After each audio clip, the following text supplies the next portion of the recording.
வணக்கம். ராகவா செய்திகளுக்காக விஜயகுமார். முக்கிய செய்திகள்.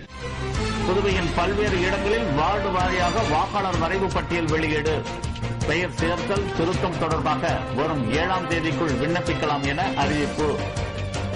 ஜிப்மர் கட்டண உயர்வை திரும்பப் பெற வலியுறுத்தி மார்க்சிஸ்ட் கம்யூனிஸ்ட் சார்பில் கருப்பு கொடி ஏந்தி கண்டன ஆர்ப்பாட்டம்.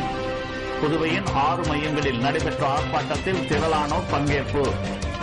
புதுவை திடக்கழிவு திட்டத்தின் கீழ் குப்பைகளை மறுசுழற்சி செய்வது குறித்து ஆலோசனைக் கூட்டம். முதல்வர் ரங்கசாமி தலைமையில் துறை அதிகாரிகள் பங்கேற்பு. புதுவை திப்ராயப்பேட்டை அரசு ஊழியர் கொலை வழக்கில் பிடிபட்ட 11 பேரிடம் போலீசார் விசாரணை. தொழில் முன்விரோதம் காரணமாக கொலை செய்ததாக குற்றவாளிகள் ஒப்புதல் வாக்குமூலம். இனி காணலாம் விரிவான செய்திகளை. புதுவையின் பல்வேறு பகுதிகளில் வாக்காளர் வரைவு பட்டியல் வார்டு வாரியாக பொதுமக்களின் பார்வைக்கு வைக்கப்பட்டுள்ளன. மேலும் பட்டியலில் பெயர் திருத்தம் செய்ய 7ஆம் தேதிக்குள் விண்ணப்பிக்கலாம் என்றும் அறிவிக்கப்பட்டுள்ளது. புதுவை மாநிலத்தில் உள்ள சட்டசபை தொகுதி வாக்காளர் பட்டியலை அடிப்படையாக கொண்டு உள்ளாட்சி தேர்தலுக்கான வரைவு வாக்காளர் பட்டியலை மாநில தேர்தல் ஆணையம் கடந்த 22ஆம் தேதி வெளியிட்டது. இந்த நிலையில் உள்ளாட்சி தேர்தலுக்கான பட்டியலை வில்லியனூர் கொம்யூன் பஞ்சாயத்து சார்பில் கஸ்தூரிபாய் திருமண நிலையத்தில் ஆணையர் சீதாராமன் இன்று வெளியிட்டார். மேலும் இந்த பட்டியல் நகராட்சி கொம்யூன் பஞ்சாயத்துகளில் வார்டு வாரியாக பொதுமக்கள் பார்வைக்கு வைக்கப்பட்டுள்ளன. மேலும் வாக்காளர் பட்டியலில் பெயர் சேர்க்க திருத்தம் செய்ய அதற்குரிய படிவங்களை பூர்த்தி செய்து இன்று முதல் வரும் 7ஆம் தேதிக்குள் சம்பந்தப்பட்ட அதிகாரிகளிடம் சமர்ப்பிக்கலாம் என்று தெரிவிக்கப்பட்டுள்ளது.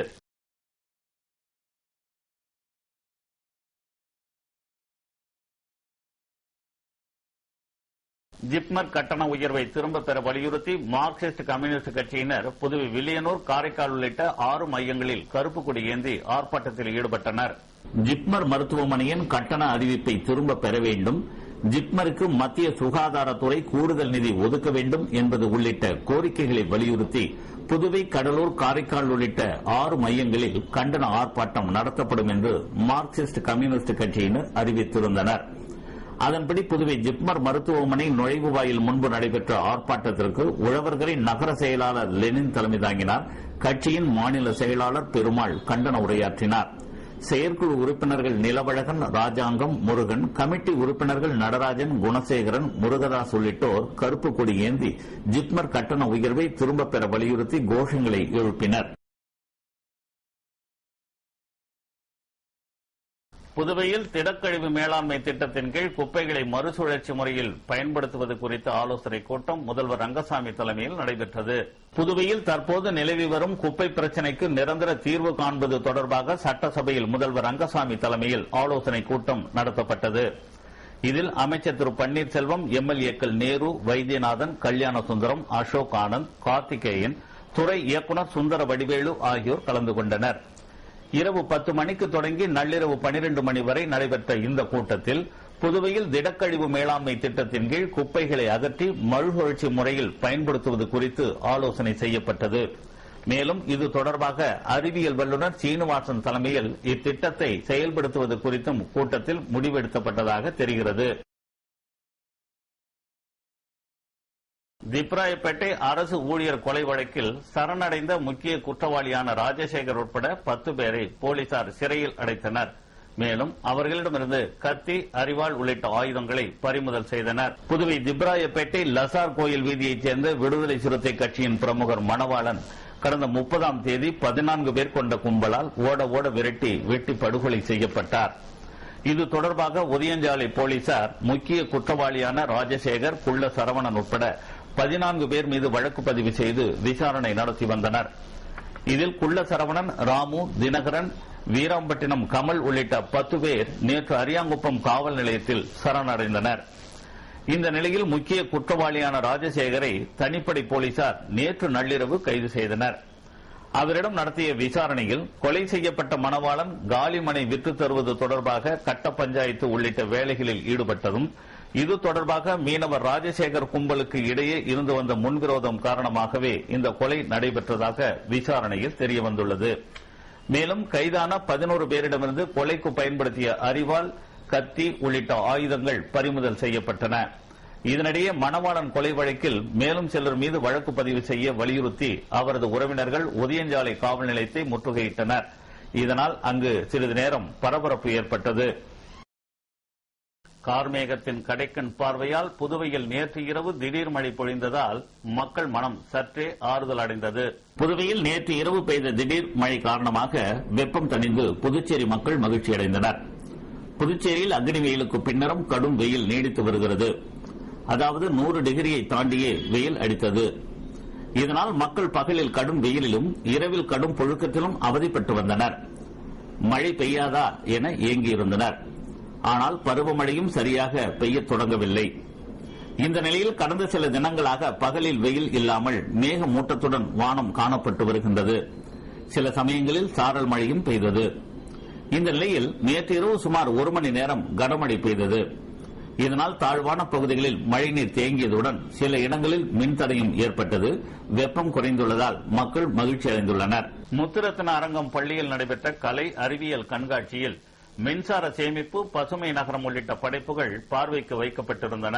கவுண்டர்பாளையம் முத்துரத்ன அரங்கம் உயர்நிலைப் பள்ளியில் மாணவ மாணவியர்களின் கலை அறிவியல் கண்காட்சி பள்ளி வளாகத்தில் நடைபெற்றது. பள்ளி நிர்வாகி ரத்னவேல் காமராஜன் தலைமையில் நடைபெற்ற இக்கண்காட்சியில் பொறியாளர்கள் ஜோசப் ஆண்ட்ரின் ஆண்டோ, ஜெயராமன், ராஜகோபால், வழக்கறிஞர் ராஜேந்திரன் ஆகியோர் கலந்து கொண்டு கண்காட்சியை துவக்கி வைத்து படைப்புகளை பார்வையிட்டனர். 1 முதல் 10ஆம் வகுப்பு வரையிலான மாணவ மாணவியர் கலந்து கொண்ட இந்த கண்காட்சியில் மின்சார சேமிப்பு, பசுமை நகரம், சுற்றுச்சூழல் பாதுகாப்பு, குடிநீர் சேமிப்பு உள்ளிட்ட படைப்புகள் அங்கு வந்திருந்த பார்வையாளர்களை வெகுவாக கவர்ந்தன. தொடர்ந்து சிறந்த படைப்புகள் தேர்ந்தெடுக்கப்பட்டு பரிசுகள் வழங்கப்பட்டன.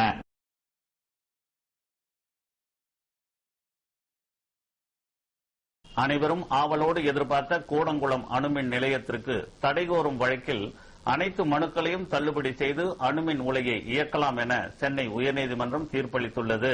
மிகவும் எதிர்பார்க்கப்பட்ட கூடங்குளம் அணுமின் நிலையத்திற்கு எதிராக தொடரப்பட்ட வழக்குகளில் சென்னை உயர்நீதிமன்றம் இன்று தீர்ப்பளித்துள்ளது. கூடங்குளம் அணு உலையை இயக்கி மின்சார உற்பத்தியை துவக்க இந்த தீர்ப்பு அனுமதி அளித்துள்ளது. 300 பக்கங்கள் கொண்ட தீர்ப்பை நீதிபதி ஜோதிமணி வழங்கியுள்ளார்.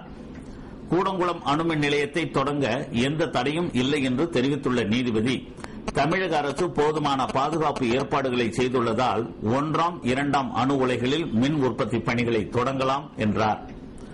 கூடங்குளத்தில் அணு உலையை இயக்குவதற்கு எதிர்ப்பு தெரிவித்து பல்வேறு அமைப்புகள் சார்பில் சென்னை உயர்நீதிமன்றத்தில் வெவ்வேறு மனுக்கள் தாக்கல் செய்யப்பட்டிருந்தன.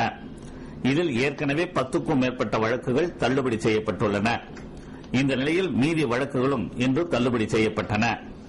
கூடங்குளத்தில் மின் உற்பத்தியை தொடங்க தமிழ்நாடு மாசு கட்டுப்பாட்டு வாரியமும் அணுசக்தி ஒழுங்குமுறை ஆணையமும் அனுமதி அளித்திருந்ததை எதிர்த்து கூட வழக்குகள் தொடரப்பட்டிருந்தன. அவை கூட தள்ளுபடியாகிவிட்டன. தீர்ப்பை வழங்கிய நீதிபதி, மாநில அரசு கூடங்குளம் மக்களுக்காக சில நலத்திட்ட பணிகளை மேற்கொள்ள வேண்டும் என இந்த நீதிமன்றம் பரிந்துரை செய்கிறது. உயர்தர சிகிச்சை அளிக்கக்கூடிய பல்நோக்கு மருத்துவமனை, சிபிஎஸ்இ பள்ளிக்கூடங்கள் என பல்வேறு நலத்திட்டங்களை கூடங்குள மக்களுக்காக செயல்படுத்த வேண்டும் என்றும் தமது தீர்ப்பில் தெரிவித்துள்ளனர். பிரான்ஸ் ஜனாதிபதி தேர்தலில் போட்டியிட்டு தோல்வியடைந்த நிக்கோலஸ் சர்கோசி அமெரிக்க வங்கி ஒன்றில் வேலைக்கு சேர்ந்துள்ளார். பிரான்ஸ் ஜனாதிபதி தேர்தலில் தோல்வியை தழுவிய நிக்கோலஸ் சர்கோசி அமெரிக்க வங்கியான மோர்கன் ஸ்டான்லியில் சிறப்பு ஆலோசகர் பணியில் இணைந்துள்ளார். அவருக்கு ஊதியம் 1 மணி நேரத்திற்கு 2.5 லட்சம் யூரோ. கற்பனையல்ல, அவரது 1 மணி நேர பணிக்கு 2.5 லட்சம் யூரோ தான் சம்பளம். சர்கோசி பிரான்சில் ஜனாதிபதியாக இருந்தபோது பிரிட்டிஷ் பிரதமராக இருந்த தமது முன்னாள் சகா டோனி பிளேரின் காலடி தடங்களைத்தான் இந்த விஷயத்தில் இவரும் பின்பற்றியிருக்கிறார். டோனி பிளேர் பிரிட்டிஷ் பிரதமர் பதவியில் இருந்து இறங்கியவுடன் இதே அமெரிக்க வங்கி மோர்கன் ஸ்டான்லி பிளேரையும் சிறப்பு ஆலோசகராக சேர்த்துக் கொண்டது.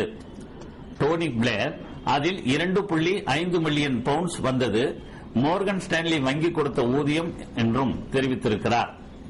சர்கோசியின் சிறப்பு ஆலோசகர் பணி எத்தகையது என்றால், வருடத்திற்கு 1 மணி நேரமே பணிபுரிய வேண்டும்.